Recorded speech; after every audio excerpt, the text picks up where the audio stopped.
So there are these kind of inherent things that we have developed, that society has helped develop in us because, again, of the legacy of tens of generations of women being made less than, being told that they were less than, and in some cases, in the extreme cases, having their rights stripped from them and being put to death. Women in India are, among other countries, are still being killed because they're raped. It's called an honor killing. Get educated on this if you don't know anything about it, because it's horrific. Female genital mutilation, which is the process of cutting the clitoris out so that a woman won't have sexual pleasure, is still being practiced in many, many, many countries, including my beloved Egypt, where I lead spiritual tours.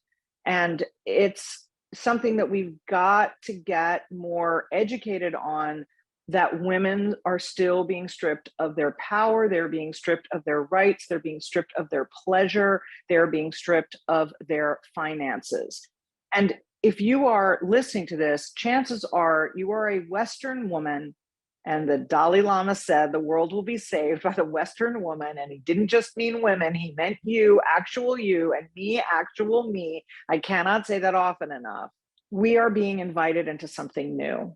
So if you are a Western woman hearing this, and you do not have to deal with the fact that you are being hugely oppressed, nobody's trying to, cut parts of your body out yet, you definitely are still aware that they just overturned a fundamental right of a woman to choose for herself what she's going to do with parts of her body.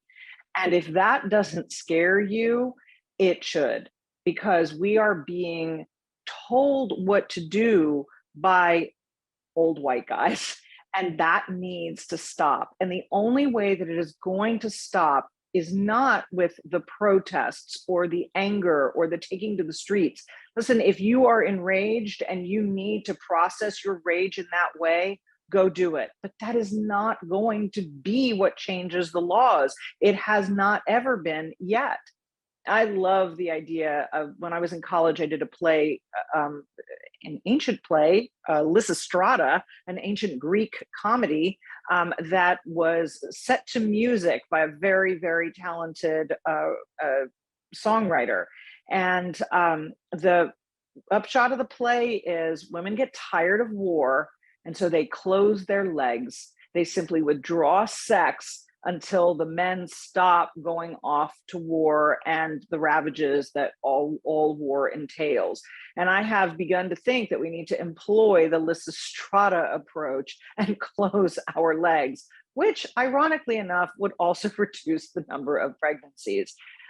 If we're not going to go for something like that, and I'm saying this semi tongue in cheek, we are going to have to show our power in other ways. We are going to have to show our power through our ability to educate ourselves, to get financially sovereign, so that we are capable of being personally sovereign, so that we stop relying on men except as we choose to, as our life partners, as our beloveds. I talk to a lot of guys who are fairly enlightened about this stuff. I've spoken to a lot of men recently who are quite incensed over this change, and the idea that if a woman doesn't have sovereignty over her body, that she really is not an equal citizen of the world with a man.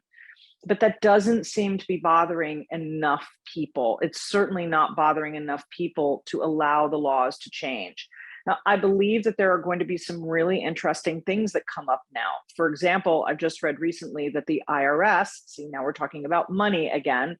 The IRS says that you cannot apply for a tax credit for your unborn child because it is not considered a person. So the government now has a contradiction, because either it's a person at conception or it's a person at birth. And the IRS and the judicial branch can't have completely different opinions. They can right now, they do right now, but somebody will sue over it. And there will be suits about, there will be Supreme Court lawsuits about paternity.